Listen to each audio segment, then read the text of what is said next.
اللہ کی رضامندی چاہتے ہو. اللہ فرماتے ہیں ان اللہ خبیر بما تعملون.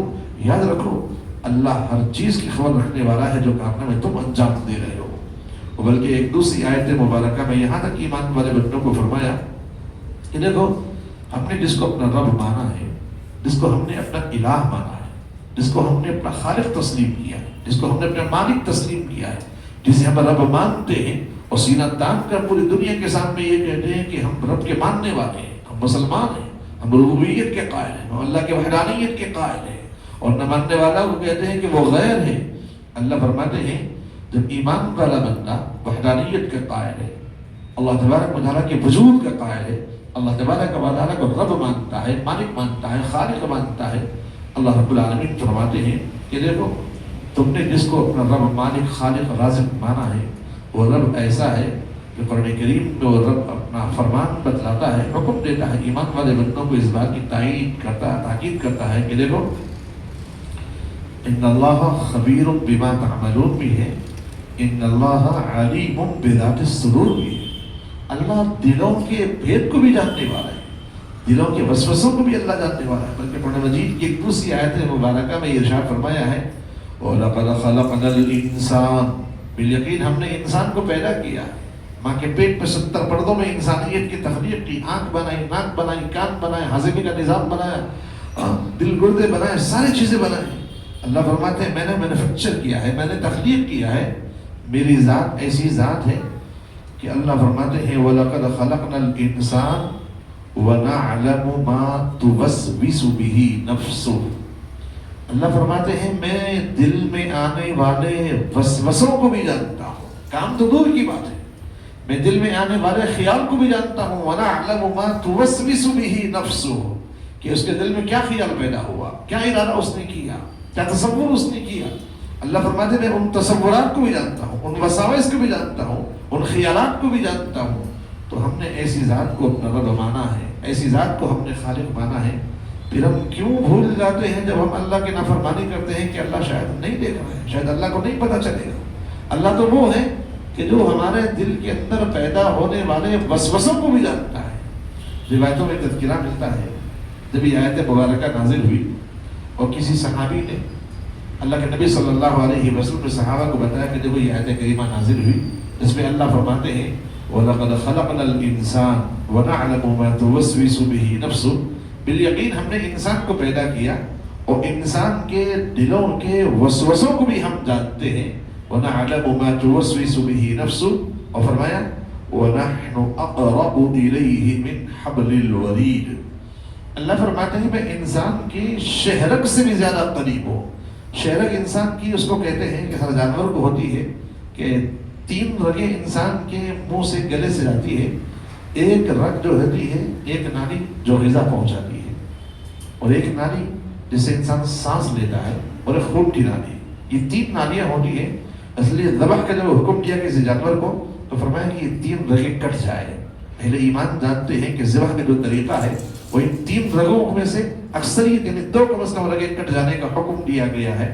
تو یہ اللہ فرماتے ہیں نحن اقرب الیہ من حبل الورید، میں انسان کی شہرک سے بھی زیادہ قریب میں ہوں. یوں تصور مت کرو کہ اللہ بہت دور ہے، بہت دور ہے، بلکہ یوں تصور کرو کہ اللہ ہماری شہرک سے بھی زیادہ قریب میں ہے. تو جس ذات کو ہم نے رب مانا ہے، مالک مانا ہے، خالق مانا ہے، رازق مانا ہے، جس پر ہم ایمان قبول کیے ہیں، ہم یہ تصور کریں کہ میرا رب ہمیشہ مجھے دیکھ رہا ہے، اتنا قریب میں ہے کہ میرے شہرک سے بھی زیادہ قریب میں ہے. خاص طور پر یہ تصور اس وقت کریں جب دل میں برے خیالات آئیں، جب دل میں برے وسوسے پیدا ہوں، جب کوئی منہیات کا کام ہو، جب کوئی غلط کام ہو، تو یوں سوچیں کہ بھئی میں نے جس کو اپنا رب مانا ہے وہ میری ہر چیز سے واقف ہے، میرے دل کے وسوسوں کو بھی وہ جانتا ہے، میرے دل کے خیالات کو بھی وہ جانتا ہے. جن ہاتھوں سے، جن پیروں سے، جس زبان سے میں اللہ کی نافرمانی کرنے کا ارادہ کر رہا ہوں، میرا رب ان سب چیزوں پر قادر ہے. اور کل کو یہی میرے اعضاء، جس اعضاء سے میں اللہ کی نافرمانی کر رہا ہوں، وہ میرے اعضاء میرے رب کے سامنے گواہی دیں گے. اس تصور سے زندگی گزارنے کا حکم دیا گیا ہے. حکم یہ دیا، ہم یہ تصور کرتے ہیں بھئی میری زندگی کا میں مالک ہوں، میں مالک ہوں، میرا جسم ہے، میری مرضی ہے، میری پسند ہے، میری چوائس ہے، میری لائف اسٹائل ہے، میری زندگی ہے، اس میں کسی کو کیا لینا دینا ہے، کس کا کیا عمل دخل ہے؟ میرے لائف کا میں مالک ہوں، میرے زندگی کا میں مالک ہوں، میرے مزاج کا میں مالک ہوں، میری پسند الگ ہے، میری لائف اسٹائل الگ ہے۔ اللہ فرماتے ہیں یہ میں کب تک کرے گا؟ تصور کرنے کا حکم دیا کہ دیکھو پہلے ہمارا وجود نہیں تھا، یہ دنیا اس وقت سے قائم ہے جبکہ ہمارا دنیا میں نام و نشان بھی نہیں تھا۔ آسمان ایسے ہی قائم تھے، زمین ایسے ہی قائم تھی، شہر ایسے ہی آباد تھے، کھانے پینے کی چیزیں ایسے ہی وجود میں تھی، سونا چاندی ایسے ہی وجود میں تھا، شہر ایسے ہی آباد تھے، سب دنیا قائم تھی، لیکن دنیا میں میں یعنی میرا نام و نشان بھی نہیں تھا۔ ایک وقت آیا اللہ نے ماں کے پیٹ میں 70 پردوں میں میرے وجود کو بخشا، اور فرمایا قرآن مجید کی آیت مبارکہ میں اللہ رب العالمین نے ہم نے انسان کو کیسے پیدا کیا؟ ایک ناپاک نطفے سے انسان کا وجود بخشا۔ قرآن کریم میں اللہ رب العالمین فرماتے ہیں ثم خلقنا النطفة علقة، نطفے سے گوشت کو نطفے میں تبدیل کیا، ثم خلقنا النطفة علقة فخلقنا العلقة مضغة فكسونا العظام لحما ثم انشأناه خلقا آخر فتبارك اللہ احسن الخالقین۔ ہمارا وجود نہیں تھا دنیا میں، دنیا ایسے ہی آباد تھی، ساری چیزیں دنیا میں ایسے ہی وجود میں تھی، شہر ایسے ہی آباد تھے، کھانے پینے کی چیزیں ایسے ہی وجود میں تھی، زمین اناج اگا رہی تھی، آسمان مینوں برسا رہا تھا، سورج کرنیں بکھیر رہا تھا، چاند چاندنی بکھیر رہا تھا، سورج اپنی جگہ پر قائم تھا، پہاڑ اپنی جگہ پر قائم تھے، سمندر موجیں مار رہا تھا، دریائیں بہہ رہی تھی، سب دنیا کا نظام قائم تھا، لیکن ہمارا نام و نشان بھی دنیا میں نہیں تھا۔ اللہ فرماتے ہیں ثم خلقنا النطفة علقة فخلقنا العلقة مضغة فخلقنا المضغة عظاما فكسونا العظام لحما ثم انشأناه خلقا آخر فتبارك اللہ احسن الخالقین۔ اللہ فرماتے ہیں ایک ناپاک نطفے سے ہم نے تمہارا وجود بخشا، مادر رحم میں 70 پردوں کے اندر ماں کے پیٹ میں تمہارا وجود ایسا بخشا، ایک ناپاک نطفہ تھا، اس کو ہم نے خون کے لطفے میں تبدیل کیا، اس خون کے لطفے کو پھر ہم نے گوشت بنایا، اس گوشت میں ہم نے ہڈیاں بنائی، پھر ہڈیوں پر گوشت ہم نے چڑھایا، ثم انشأناه خلقا آخر۔ مفسرین فرماتے ہیں یہاں لفظ اللہ نے استعمال کیا انشأناه خلقا آخر۔ آخر عربی زبان میں کہتے ہیں کہ پہلے کو چھوڑ کر دوسرے کو، پہلے وجود ہو چکا ہے اس سے ہٹ کر کوئی اور چیز بنا جائے، آخر کوئی اور۔ مفسرین فرماتے ہیں یہاں لفظ استعمال کیا انشأناه خلقا آخر، ایک نئی تخلیق میں، نئی صورت میں، نئے ڈھانچے میں، نئی شکل میں، نئی صورت میں، ثم انشأناه خلقا آخر، نئی تخلیق میں۔ مفسرین فرماتے ہیں دنیا میں آنے والا ہر انسان دنیا میں آنے والا ایسا مثل اس کی دنیا میں کوئی موجود نہیں تھا، ایک نئی صورت میں اللہ نے پیدا کیا، نئی تخلیق میں اللہ نے پیدا کیا، نئے ڈھانچے میں اللہ نے پیدا کیا۔ بس اوقات ایسا ہوتا ہے ہم کہیں ٹریول کرتے ہیں، کہیں جاتے ہیں تو ایسا محسوس ہوتا ہے کہ یہ آدمی کو میں نے کہیں دیکھا ہے، شاید فلاں آدمی، ہم قریب میں جاتے ہیں اس کو قریب سے دیکھتے ہیں کہ وہ بہو ایسے ہے، دل ڈوب بھی ویسی ہے، جسم بھی ویسی ہے، چہرہ بھی ویسی ہے، بات کرنے کا انداز بھی ویسی ہو بہو ویسی، لیکن کچھ فرق دکھ رہا، شاید وہ نہیں ہے، ڈاؤٹ ہوتا ہے۔ قریب میں جاتے ہیں بالکل جیسا اس سے ملتے کہتے ہیں کہ میرا دوست ہے، بالکل آپ کی طرح ہے، شکل و صورت بھی بالکل آپ کی ایسی ہے، قد بھی ایسی ہے، کلر بھی ایسی ہے، سب ایسی ہے، اس کو دیکھ کے چونک دیتے ہیں۔ مفسرین فرماتے ہیں کہ اللہ نے روئے زمین میں انسانیت کو جو بھیجا ہے سب کو الگ الگ الگ بنا کے بھیجا ہے۔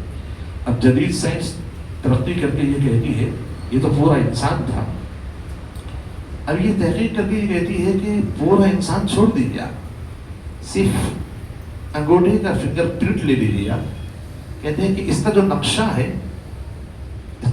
ہے وہ دنیا کی کسی دوسرے انسان کے انگوٹھے کے نقشے سے میل نہیں کھاتا ہے، سب کو جدا جدا بنایا، سب کو الگ الگ اللہ نے بنایا۔ ثم انشأناه خلقا آخر، پوری دنیا میں کسی انسان کے انگوٹھے کے نشان، انگلیوں کے نشان کسی دوسرے انسان سے میل نہیں کھاتے، سب کے جدا جدا، سب کے جدا۔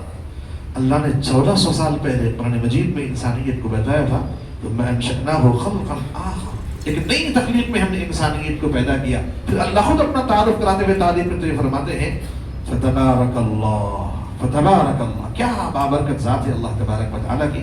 فتبارک اللہ احسن الخالقین، پیدا کرنے میں اللہ کتنے خوبصورت ہے، کتنے بہترین انداز میں انسانیت کی اللہ نے تخلیق کی ہے. فتبارک اللہ احسن الخالقین. قرآن مجید کی جو پہلی آیت مبارکہ جو خطبے کے شروع میں نے پڑھی تھی، جس میں اللہ نے حکم دیا تھا یا ایھا الذین آمنوا اتقوا اللہ، ایمان والے بندو اللہ سے ڈرو. ہم نے رب کو رب مانا ہے، مالک کو مالک تسلیم کیا ہے، خالق کو خالق تسلیم کیا ہے، رب کو رب مانا ہے. حکم دیا یا ایھا الذین آمنوا، اے ایمان والے بندو اتقوا اللہ، اللہ سے ڈرو.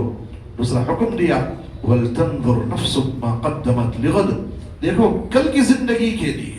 قرآن کریم نے لفظ کل کا استعمال فرمایا، لغد، غد کہتے ہیں آنے والے کل کو. فرمایا کہ کل کی زندگی کے لیے ہم نے کیا تیاری کی ہے، اس کے بارے میں حکم دیا انظر ولتنظر، دیکھو، غور کرو، فکر کرو، کل کی زندگی کے لیے ہم نے کیا تیاری کی ہے. یہ نظریہ ایمان والے بندوں کا ہے کہ اس زندگی کے بعد ایک اور زندگی ہے، اس زندگی کے بعد ایک اور زندگی ہے. یہ زندگی دار العمل ہے، یہ زندگی دار العمل ہے. جیسا کہ حدیث مبارکہ میں اللہ کے نبی صلی اللہ علیہ وسلم نے فرمایا تھا الدنیا مزرع الآخرہ، دنیا آخرت کے لیے کھیتی باڑی کا ذریعہ ہے. اسی لیے ایک حدیث میں اللہ کے نبی صلی اللہ علیہ وسلم فرماتے ہیں جب میدان محشر میں انسانیت کے نام اعمال ان کے ہاتھ میں دیے جائیں گے تو بندہ دیکھے گا کہ بھئی جنت کے اندر میرے نام سے کئی درخت لگے ہوئے ہیں. وہ پوچھے گا کہ یہ درخت کب میں نے لگایا؟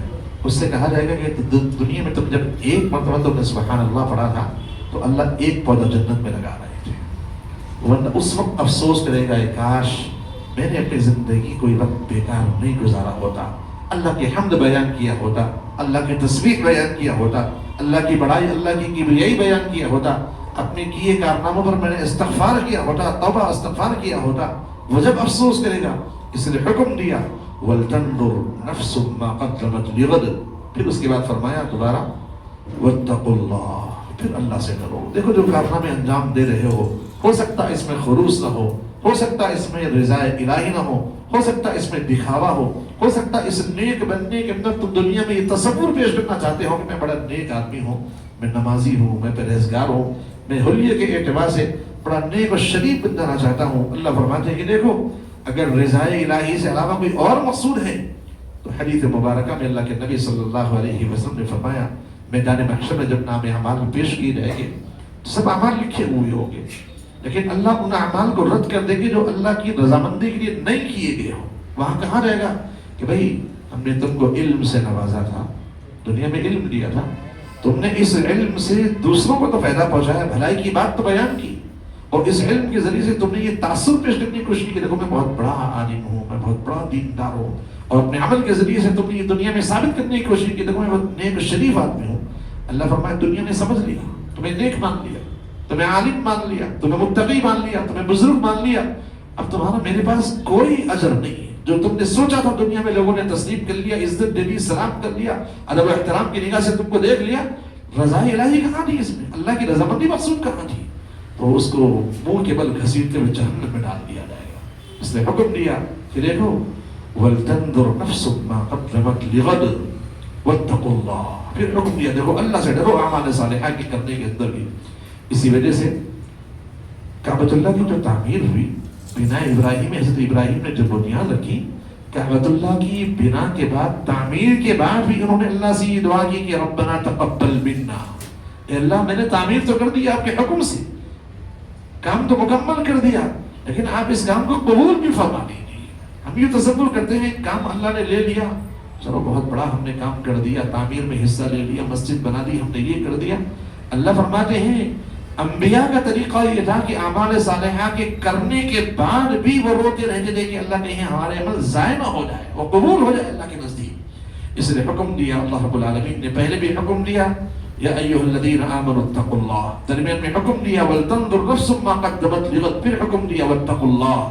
اس کے بعد فرمایا ان اللہ خبیر بما تعملون، اللہ خبر رکھنے والا ہے جو کارنامے دنیا میں تم انجام دے رہے ہو. پھر اس کے بعد فرمایا لا يستوی اصحاب النار و اصحاب الجنہ، دیکھو جہنم والے اور جنت والے دونوں برابر نہیں ہو سکتے ہیں. یہ لوگ الگ ہیں، یہ لوگ الگ ہیں. لا يستوی اصحاب النار و اصحاب الجنہ، یاد رکھو اصحاب الجنت هم الفائزون، جنت والے جو لوگ ہیں وہ کامیاب لوگ ہیں، جہنم والے لوگ ناکام لوگ ہیں۔ دنیا میں ایمان والے بندوں کو اللہ کے نبی صلی اللہ علیہ وسلم نے تمثیل کے ذریعے سے، مثالوں کے ذریعے صاف صاف کھول کھول کر بتا دیا۔ ایک موقع پر اللہ کے نبی صلی اللہ علیہ وسلم کے سامنے صحابہ کی جمعیت موجود تھی۔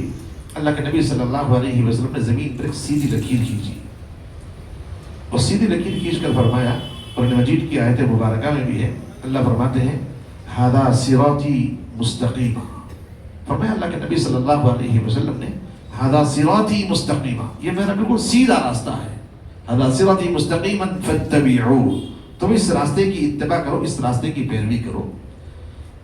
حجۃ الوداع کے موقع پر آخری حج تھا اللہ کے نبی صلی اللہ علیہ وسلم کا، اللہ کے نبی صلی اللہ علیہ وسلم نے اس آخری حج کے موقع پر اظہار بھی فرمایا، بیان بھی کر دیا کہ دیکھو اے لوگوں، ہو سکتا ہے میری زندگی کا یہ آخری حج ہو، اس لیے کہ مدینہ منورہ میں اللہ کے نبی صلی اللہ علیہ وسلم نے لوگوں میں اعلان فرمایا تھا کہ اللہ کے نبی صلی اللہ علیہ وسلم اس سال حج بیت اللہ کے لیے جا رہے ہیں، شاید ہو سکتا ہے کہ اس کے بعد موقع ملے نہ ملے۔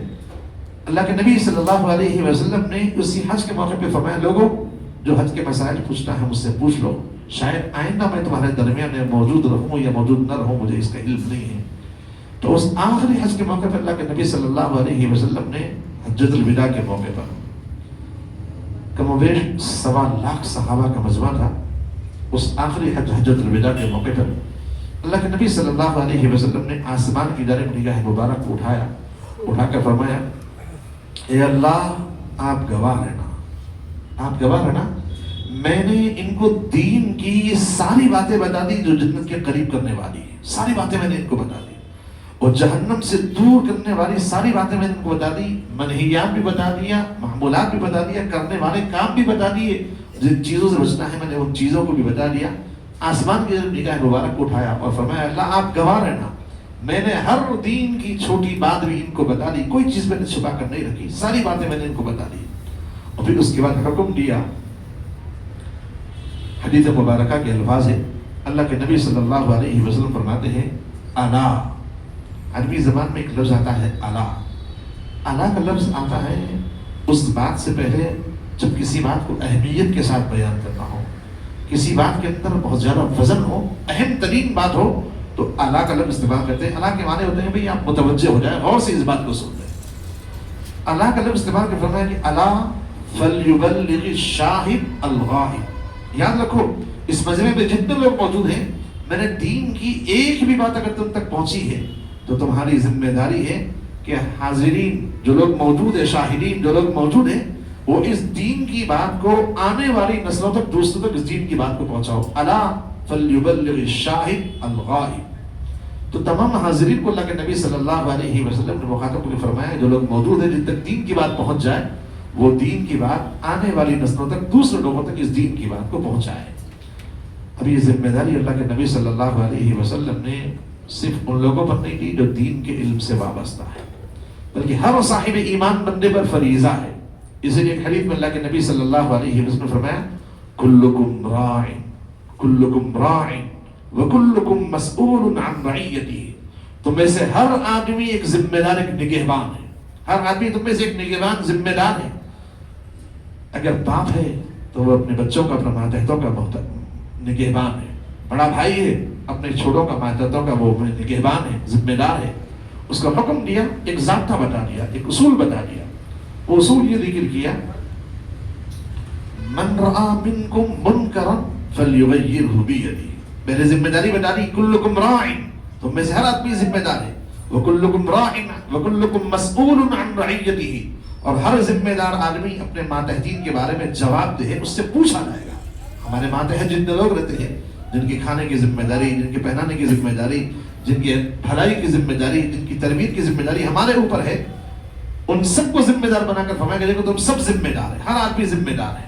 اس کے بعد فرمایا، اہل ایمان کو مخاطب کر فرمایا کہ دیکھو، من رأى منکم منکرا، تو پیسے کوئی آدمی کسی بری بات، برے کام کو دیکھے تو اس ایمان والے بندے کا فریضہ ہے، من رأى منکم منکرا فلیغیرہ بیدہ، اگر اللہ نے طاقت دی ہے، قوت دی ہے، سکت دی ہے، استطاعت دی ہے، تو حکم دیا کہ اس برائی کو، اس غلط کام کو تم اپنے ہاتھ سے روک لو۔ اگر اتنی طاقت ہے کہ آپ روک سکتے ہو تو طاقت کے ذریعے سے اس برائی کے کام کرنے والے کو روک لو۔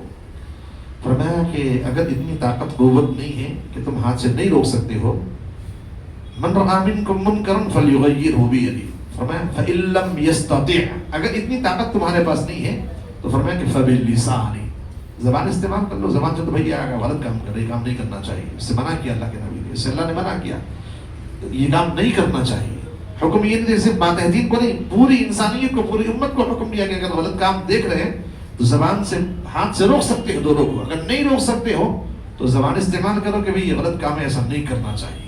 فَإِن لَمْ يَسْتَطِعْ فَبِاللِّسَانِ، پھر فرمایا کہ اگر زبان سے روکنے کا بھی خدشہ ہے، بولے گا تم کون بولنے والے، تم اپنا کام کرو، وہ لڑنے پہ آ جائے، مکالمے پہ آ جائے، مباحثے پہ آ جائے، بھئی آپ کا کام کرو، جھڑک دے، اگر ایسی بات کا بھی خدشہ ہو تو فرمایا کہ فَإِن لَمْ يَسْتَطِعْ، اگر اس کے بھی استطاعت نہیں ہے، اس کی بھی سکت نہیں ہے تو فرمایا فَبِقَلْبِهِ، تو تم اپنے دل سے اس برائی کو برائی سمجھو، غلط کام کو غلط کام سمجھو، اس کی ساتھ مت دو، اسے کنارہ کشی اختیار کر لو۔ فَإِن لَمْ يَسْتَطِعْ فَبِقَلْبِهِ، اس کے بعد جو لفظ استعمال فرمایا وہ لفظ اصل میں یہاں بتلانا مقصود ہے۔ پوری حدیث میں الفاظ یہ ہے، من رأى منکم منکرا فلیغیرہ بیدہ، تم میں سے جو آدمی کسی برائی کے کام کو دیکھے، اگر طاقت دی ہے تو ہاتھ سے روک دے، اگر ہاتھ سے روکنے کی سکت نہیں ہے تو فباللسان، تو وہ زبان سے روک دے، اگر زبان سے روکنے کی بھی طاقت نہیں ہے تو فرمایا کہ آخر میں فبقلبہ، تو کم از کم اس برائی کو دل سے برا مانے۔ اس کے بعد جو جملہ فرمایا وہ جملہ یہ ذکر کیا، وذالک اضعف الایمان، یہ ایمان کی سب سے آخری علامت، وذالک اضعف، اس میں تفضیل کا صیغہ ہے عربی زبان کے اندر، سب سے کمزور، سب سے آخری درجہ، سب سے زیادہ کمزور، وذالک اضعف الایمان، یہ ایمان کا سب سے آخری، سب سے کمزور درجہ ہے کہ اس کو دل سے برا ماننا۔ اگر وہ دل سے بھی برا نہیں مانا تو حدیث مبارکہ کے الفاظ ہے اس سے کم تر درجے کا کوئی ایمان نہیں ہے، وہ اپنے ایمان کی خیر منائے، اپنے ایمان کی خبر لے کہ بھئی اس کے پاس ایمان باقی ہے یا باقی نہیں ہے۔ ایمان کی چنگاری، ایمان کی جو حلاوت انسان کے دل میں ہے، جو نور ہے، وہ نور کم از کم اس قدر انڈیکیٹ تو کرے گا کہ بھئی یہ غلط کام کر رہا ہے، اس کو یہ نہیں کرنا چاہیے تھا۔ زندگی میں کتنے مرحلے ہمارے پاس ایسے آتے ہیں، ہم کئی منکرات میں شامل ہوتے ہیں، کئی منکر چیزوں میں ہم کہتے ہیں کہ نہیں زمانے کا رویش ہے، چل رہا ہے، کیا کریں، نہیں روکتے، سب لوگ کر رہے ہیں، کیا کریں گے؟ یہ دلیل نہیں ہے، یہ حجت نہیں ہے۔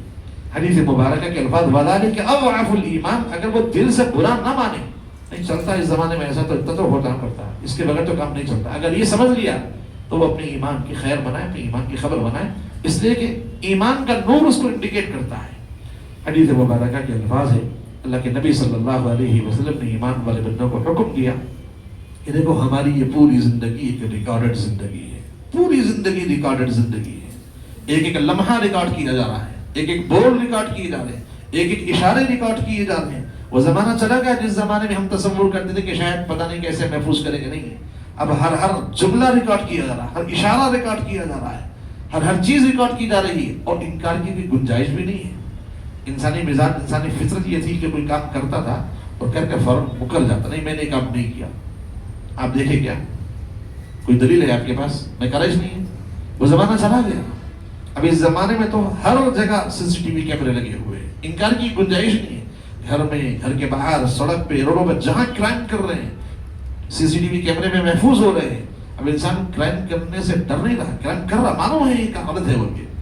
اللہ کے نبی صلی اللہ علیہ وسلم نے ایمان والے بندوں کو پہلے ہی بتا دیا تھا، یہ تو آج کا وجود ہے۔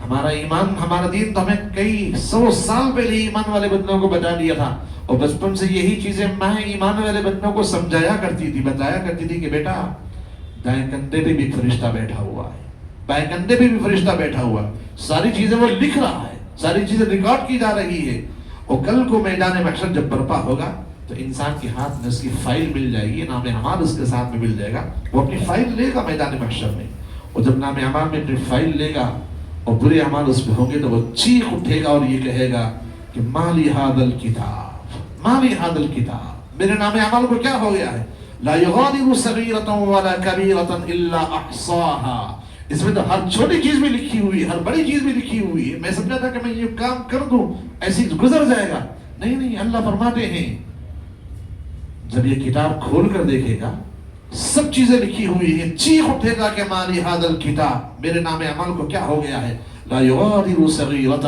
ولا کبیرۃ الا احصاها، سب چیزیں اس میں لکھی ہوئی ہوگی، اللہ فرماتے ہیں وَوَجَدُوا مَا عَمِلُوا حَاضِرًا، جو کارنامے اس نے انجام دی وہ کتاب میں موجود پائے گا. وَوَجَدُوا مَا عَمِلُوا حَاضِرًا، پھر تمانیت بھی دے دی، اللہ نے اطمینان بھی دلا دیا کہ دیکھو وَلَا يَظْلِمُ رَبُّكَ أَحَدًا. کہیں یہ سوچو گے کہ شاید وہ کام ہم نے نہیں کیا تھا، فرشتے نے غلطی سے لکھ لیا ہوگا، یہ ہم نے بھلائی کا کام کیا تھا، فرشتہ بھول گیا ہوگا. اللہ فرماتے ہیں وَلَا يَظْلِمُ رَبُّكَ أَحَدًا، آپ کا پروردگار ذرہ برابر بھی کسی پر ظلم کرنے والا نہیں ہے. ساری چیزیں ریکارڈ کی جا رہی ہیں، ساری چیزیں محفوظ کر کے کی جا رہی ہیں. بس انسانیت کو اتنا بتایا اللہ کے نبی صلی اللہ علیہ وسلم نے حدیث مبارکہ میں. اس حدیث کو سنا کر میں اپنی بات کو ختم کرتا ہوں. اللہ کے نبی صلی اللہ علیہ وسلم نے فرمایا قرآن مجید میں اللہ فرماتے ہیں وَمَا أُوتِيتُم مِّنَ الْعِلْمِ إِلَّا قَلِيلًا. انسانیت کو جو علم دیا گیا ہے وہ بہت تھوڑا دیا گیا ہے، بہت تھوڑا علم دیا گیا ہے. تھوڑا بھی اتنا تھوڑا، تمثیل سے اللہ کے نبی صلی اللہ علیہ وسلم نے وضاحت پیش کی کہ دیکھو یوں سمجھو ایک بڑا سمندر ہے.